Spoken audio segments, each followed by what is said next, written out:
Hey there everyone, and yeah, we have to talk about the Promised Neverland episode 4 and how the series is going to move forward. Now, I wasn't going to make a video on this, but people kept texting me and telling me, like, what is happening with the Promised Neverland Season 2?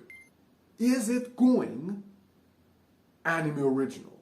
Because it seems like it is. For those of you who don't know what happened, basically, a major arc seems to have been skipped. And a major character seems to have been skipped. So what happened was the kids finally reached a shelter, a sort of bunker, which is exactly what happened in the manga. And then, in this shelter, in this bunker, they were supposed to find Yuugo, who was a survivor from a previous group of escapees, let's say, from a previous group of escaped orphans who had survived there on his own, and he was nowhere to be found. There were some names written on the wall, just like the manga, like Lucas and of the other kids that were there.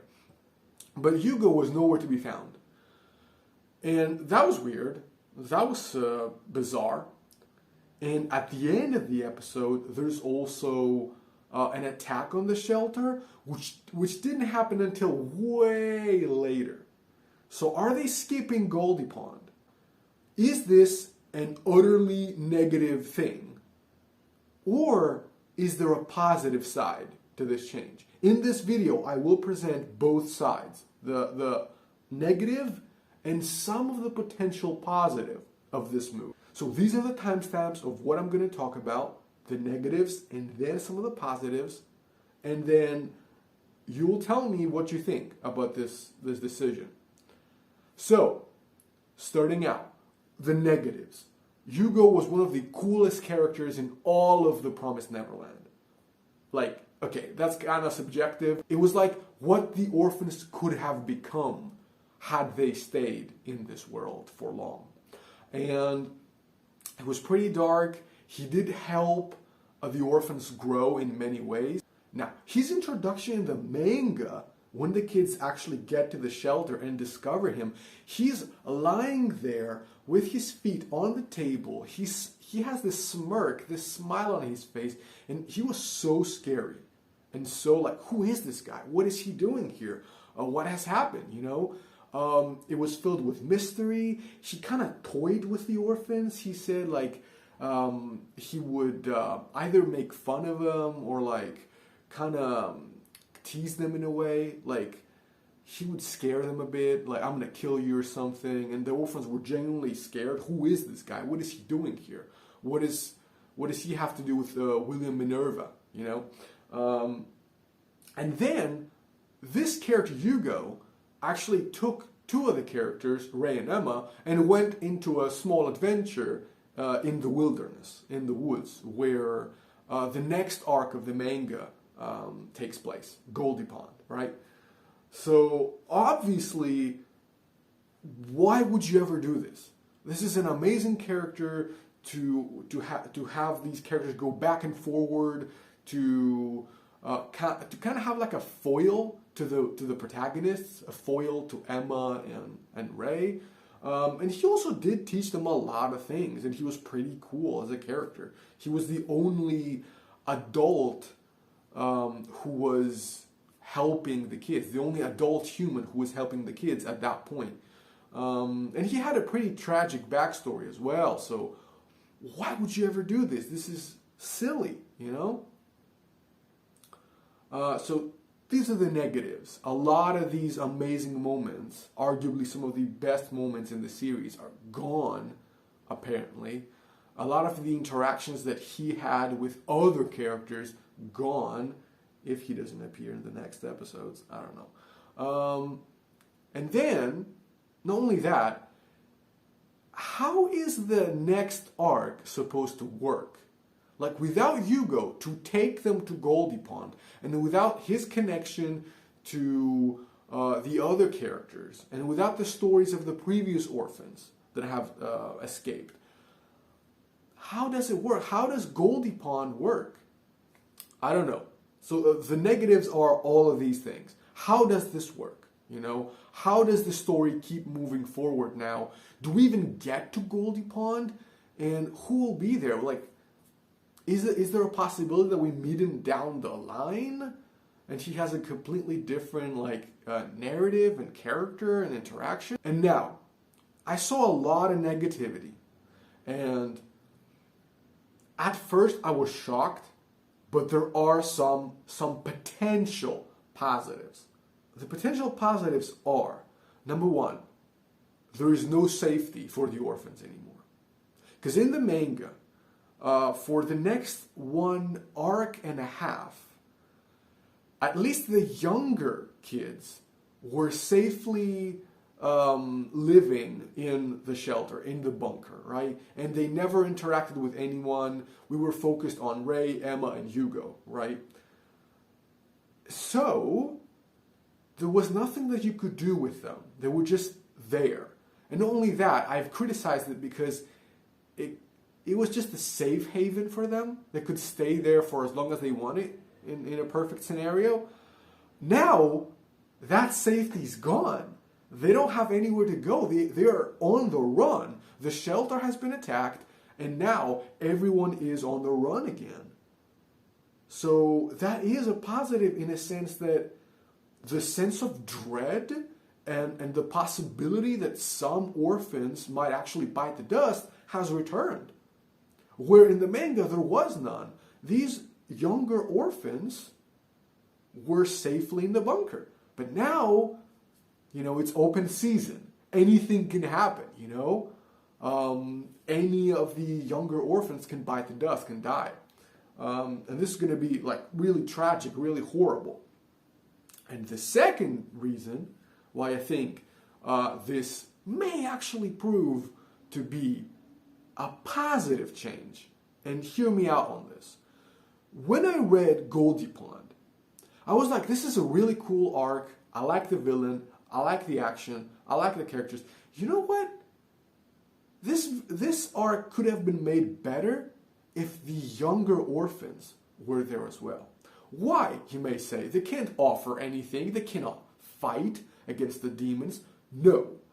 But again, it raises some of the dread, some of the terror, the horror. When Goldy Pond began, the only characters who were at Goldy Pond were, I think, Emma at first, and then Rei showed up. So at this point, you kind of knew, like, none of them was going to die. You didn't think any of these two was going to die. If they're going to adapt Goldy Pond, which I think they will, and they bring in the younger orphans, so Emma and Rei now have to not only fight Lewis, but also protect the younger ones, that's going to be really, really entertaining and really thrilling, you know. And a final thing is that with Goldy Pond, we have the introduction of way too many new characters, if you ask me. Like, when we get there and you see the Goldy Pond resistance movement, I think, and you meet all these, like, new orphans, you have to learn new names, and you have to, like, who is this guy? Why do I care about this kid? You know, you've never seen him before. They were introduced in Goldy Pond, and then I don't think we ever saw him again. Now, if they remove this one part, this one aspect of Goldy Pond, of the Goldy Pond storyline, the Goldy Pond resistance movement, that may actually be a positive change because we will have more time to focus on the existing characters. Instead of introducing new characters and new orphans and new backstories, and which we don't really care about, by the way, we have no connection to, okay? We can finally focus on the orphans that are there and give some character development to some of the younger orphans which were left behind in the manga, you know? So that is, again, to my understanding, that is a potential positive change, right? We don't have more and more characters. We can focus on the ones we care about, the ones we've started this journey with. And a final positive thing, which again, it is subjective, okay? And we will have to see what happens later. Because I'm not saying I'm glad with what they did. No, I want to see Goldy Pond, but there's one more thing. With the appearance of Yuugo, and with the appearance of the Goldy Pond resistance movement, something was lost in the series. And I'll explain what. This feeling that these kids did something incredible, did something which had not been done before. I mean, we know, even in the anime, there were these names on the wall. So you know someone at some point had escaped. But the way that the anime presents it is as if none of them survived. All of them died. So if we keep going down that storyline and we don't see Yuugo and we don't see any of the other orphans in the resistance movement, then it can really elevate what these orphans did in the first arc, which I think it was lessened with these other orphans and these other characters, these other escapees. That is a subjective thing, but that was a thing that I was kind of let down when I was reading the manga. Because I was like, wait, so these are not the first orphans who have escaped? So it's kind of easy to escape them? I really thought these guys were special, you know? So maybe we can just focus on these characters and make it seem as if this is the first orphan group that's gonna make it. And no other orphan group has survived or has escaped, truly escaped. So maybe not. I don't know. I want to hear your opinions, guys. What do you think about my negatives and what do you think about my positives? Are there any positives in your opinion? Could we see some positive change? Are you interested in seeing the series now that you don't know what's going to happen? And all the options are on the table. I certainly am. I want to see where this is going. Even though I was kind of angry with what they did to Yuugo.